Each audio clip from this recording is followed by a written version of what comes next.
Hello everybody, how's it going? Welcome back to another video of mine. I hope you guys have missed me. I hope you guys are as happy to hear me as I am to talk to you guys. I gotta say, it feels really good being behind the camera once again. I know it's been a while. I actually haven't filmed a video since like August, if I'm not mistaken, so I feel like I'm a little bit rusty, but I feel like it should also go very well.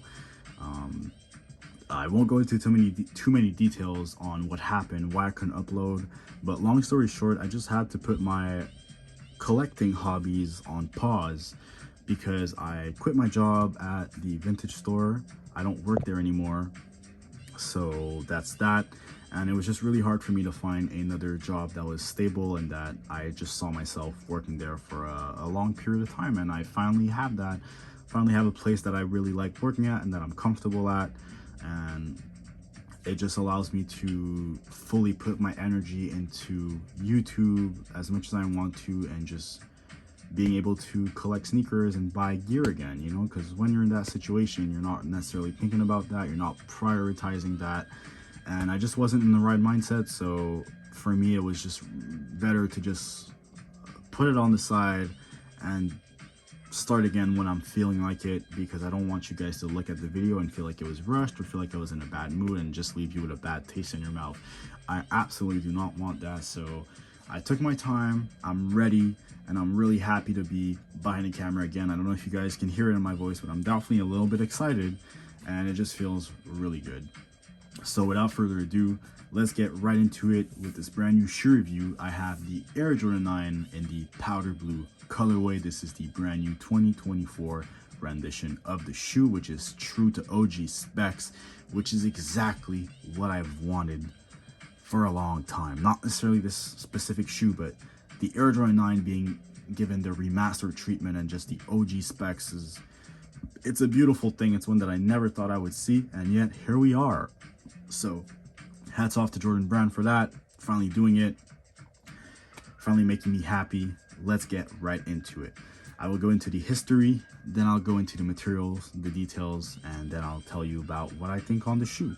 So let's go, guys. So the Air Jordan 9 came out for the 1993-94 basketball season, and the Air Jordan 9 is sort of the black sheep of the Jordan 9 family, or the Jordan family overall, sorry. It's sort of like the stepchild, okay? It's a little bit unloved, and there's a little bit of a reason for that. Now, first and foremost, I gotta say I am part of the minority that really enjoys the Jordan 9. It's a shoe that I've never really had anything against. I like how they look. I think they're comfortable. I had one pair before. It was 5-6 years ago. It was the ones with the multicolored panels. I think the Dream It Do It pair, and there was like a little thing on the tongue that you could flip over. It was a fun pair of shoes. I would not wear these with my current style anymore, but it was a pair of shoes that I really enjoyed for the little while that I had them. But I haven't had a Jordan 9 in 5 years, so that still goes to show that even me who likes that shoe, I haven't copped a pair of 9s in 5 years. So even the people that like the shoe don't even cop it, so that's maybe why it's unloved. But most people just think the Jordan 9 just is ugly, and there's also a bit of history as to why they're not loved, and we'll get into that. So around 1993 was a very confusing time for Michael Jordan himself and Nike, because in 1993 Michael's father, James Jordan, was very unfortunately killed in a robbery in North Carolina. He was at a rest stop in his red Lexus. Two teenagers spotted him and tried to rob him, and in the process they murdered him and they dumped his body in a swamp. So that's very unfortunate. God rest his soul. And it really affected Michael Jordan in a very bad way, as you might expect. And in 1994 he announced his retirement, and he basically didn't think that he had anything else to offer to basketball, or that basketball had anything else to offer him. So he went on to play his other childhood love, baseball. He played for the Birmingham Barons, which were affiliated with the Chicago White Sox. If you look on the internet, there's photos of him in a White Sox uniform on the baseball field wearing actually some Jordan 9 cleats. And the Jordan 9s were very heavily based on the world of baseball and other such things, such as sports and just globalization. But as you can see, baseball on the side, it's designed like a baseball mitt. And although Michael Jordan never wore the Air Jordan 9 as a Bull, he wore them on court as a Washington Wizard. Sorry, but that definitely contributed to the downfall of the Air Jordan 9 and its popularity, because you can't really market a shoe if the star player is not wearing them on the court that they were designed for. You know what I mean? So a lot of people just, for them, the Jordan 9 just leaves them with a bad taste in their mouth. And it also looks a bit weird, like I mentioned. It looks sort of like a boot, and some people don't like that. I personally do, but it's not for everybody, and I understand. So, little brief history on the Jordan 9, and there was a few OG colorways. There was the charcoals, there was the olives, the UNCs, which are these, and the true reds, or the Space Jams, whatever you want to call them. So, and I gotta say, these are probably one of my favorite OG colorways, along with the olives and the charcoals. I really like all three of these. The Space Jams, they're okay, nothing too spectacular on my end, but that's a bit of history for you guys. Let's get into the materials, the fits, and all the details. So, a bunch of OG details that I like, that I will get into right now, are, first off, the Jordans are facing the right way. And what I mean is, on the left shoe, for the longest time, that little part right here, it would be facing the other way around, which means that it was just the way that you see it all the time, with the ball facing that way, basically the correct way.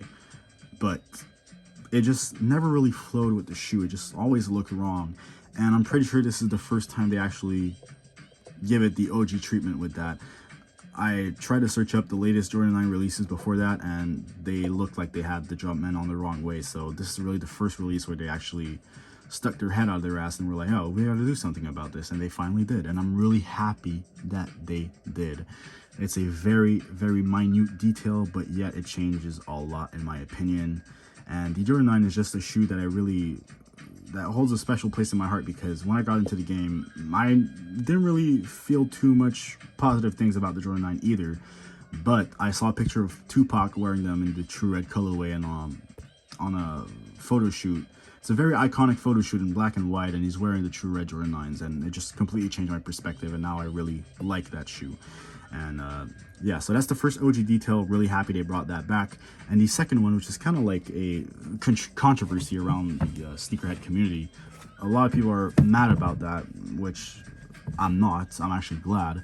The Air Jordan 9 originally had a 23 stitch on the back, but the UNC colorway, the powder blue colorway, was the only one to not have it. Why? I don't know. But back in 1994 when they came out, they looked just like that. All the other colorways had it. Like I said, I don't know why they chose to go that way. It's just the way it is. Me personally, I like the 23. I think the shoe looks naked without it, but it wouldn't have been true to OG spec, which is what I want. So in a vacuum, in retrospect, I'm happy they went that way.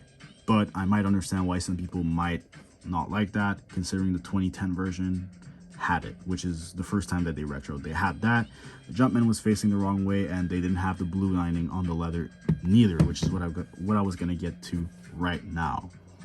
As you can see, there's this blue lining, this powder blue lining on the leather, and it really pops depending on how you look at the shoe. It really makes a difference. And on the top down view, you can also see it, which is probably, I mean, it's the view that you're gonna see while looking down, so you want it to look nice, you know what I mean? And so that's pretty much it as far as the OG details are concerned. You also have the Nike Air on the outsole, on the insole, sorry, right here. That's also OG, and as well as the tag right here. It's not heat pressed like all the modern releases. It's actually stitched on. I don't know if that was made on purpose, but that's how the originals came. So just a little thing to note. And on the midsole, you have the beautiful matte powder blue coloring, and that's also one thing that's different from the 2010 version. The 2010 version had a gloss finish on the midsole paint, which is also closer to the original in that spec right here, the matte. And as far as the materials are concerned, really simple. You have pretty much an all leather upper. You have a stiffer leather than usual. I mean, that's just how the Air Jordan 9 is constructed. I can't really remember when was the last time that I saw a 9 with plush or really supple materials. It doesn't mean it's a bad leather. It's just there's a lot of PU on it, polyurethane coating, that really protects it. And it just makes it much stiffer. And when you walk in them, I tried them on at the store, it does feel stiff, but they're still a very comfortable shoe. I think the Jordan 9 is one of the most comfortable shoes. Anything with that Huarache inside is really golden in my opinion. And as far as sizing goes, I would suggest going true to size. My true to size 10.5. Anything with a Huarache inside, before I used to go 0.5 up, but I don't do that anymore. I don't really know why I did that, unless you have really wide feet, which I don't. So stick to your true size or try them on if you're not sure. And you also have this baseball detailing, this baseball mitt detailing that I was talking about earlier. All the little perforations with the stitching around it. Really clean on my pair. Really happy with how they came out. And the shape as well. It's not as boxy as it used to be. It's a little more sleek. And that's something I really appreciate. And the Jordan 9 has heel and forefoot air units in the midsole. And speaking of midsole, I'll go to the outsole right now. Probably my favorite part of the shoe. You have a lot of cool details. You have a 23 right here on the bottom. You have this piece of outsole that represents the Jordan 5's like shark teeth. You have hiragana characters that I think mean world sport, if I'm not mistaken. Because like I said, the big deal about the Jordan 9 was the fact that Michael Jordan globalized the world of basketball. And it opened doors to a lot of different people to play and discover that sport. And you have 1994 right here with what I'm guessing are like stars. I'm not really sure, but you have 94 right here, and on the left and right shoe there are different words that say different things that mainly pertain to Michael Jordan's lifestyle on and off the court. So for example, you have dedicated, you have intense, you have freedom, and on the other I don't know as many. Yeah, I think there's Swahili language, there's German, and there's Russian, amongst a few others, but this one definitely says athleticism. I'm pretty sure in German, but I'm not even gonna try to pronounce that. I don't want to embarrass myself like that. But yeah, overall a really good retro. As you can see, I laced these up as to how I usually would walk or wear them. Kind of loosey-goosey. I don't really like tying my nines because of the Huarache booty. It already feels like a sock, so you don't really need to tie them. And just an overall really good retro, one that really was a must cop for me no matter what. I know these are not hyped, I know these are not super popular, but I don't care. I've wanted these, and the Jordan 9 has a really special place in my heart because of the Tupac thing, like I said. And yeah, just a model that I'm gonna wear often, a good shoe for the summer. And yeah, I think that pretty much covers it all, guys. Thank you very much for watching. Once again, really happy to be back. Let me know what you guys think of the video in the comments. Leave a like if you can, that would be greatly appreciated. And I will see you guys when I see you guys. Have a good rest of your night. Ciao.